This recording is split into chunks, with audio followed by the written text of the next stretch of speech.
I've been interning at an agency with another creative. We've always respected each other and known our positions would not be permanent or available for both of us long term. I've had multiple years' experience in the industry and find myself assisting and guiding most of this recent graduates' jobs and queries. They're very grateful for my help and we've become good friends.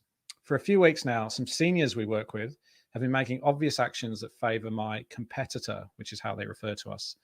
These include invites to meetings, lunches, gossip, tips to get higher in the agency, and the offer of work, all exclusive to them.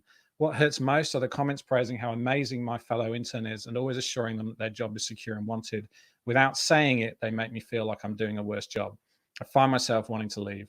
My question is, how do I bring this up to these seniors without destroying what little hope of a relationship I might have with them or a position in the company? Where do I start? Firstly, I'm hoping that you're being paid, but it sounds like you're not being paid for this internship by the way that you've kind of framed that question. So firstly, I really hope that you're being paid. And if you're not, then you are not being paid in my mind to deal with this drama and politics. But there's definitely some stuff here where like the idea of competitive really does speak to the culture in that business. I'd suggest that might not be a culture that anyone would want to feel like they would live in for long term. And now the reason I feel quite comfortable talking about this one as well is that we've actually done quite a bit of work in internships with Never Not Creative. And so, you know, there's some things around this, which is, you know, internships are poorly structured. It also feels like, you know, maybe the seniors here have worked out how to kind of exploit and get the most out of one person over another. Maybe that's sort of, you know, helping their jobs.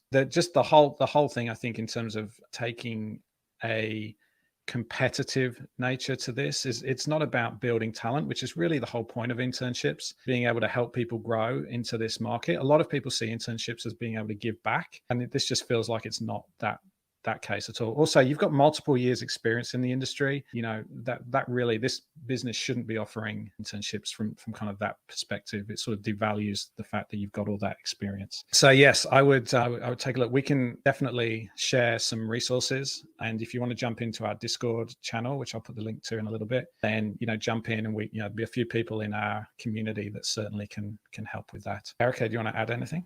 A runner-up prize in this one, because I think, as you said, if there's an issue with this broadly in the industry, again, it's going to be hard to manage at an individual level for this one. I think the slight benefit of the doubt is just, you know, do the seniors know that you're equally interested in opportunities for promotion? I think sometimes we can assume that, you know, people are really aware of our intentions and our ambitions, but maybe that's not as obvious to them. But it sounds like we're actually talking about a broader cultural issue. I think for anyone who's running an agency or an organization, I think this is a really one to watch with caution, because those exclusionary tactics can actually be classified as bullying from time to time, depending on the severity. So I think purposely excluding people can actually be a bit of a risk within the workplace as well, rather than part of an acceptable culture.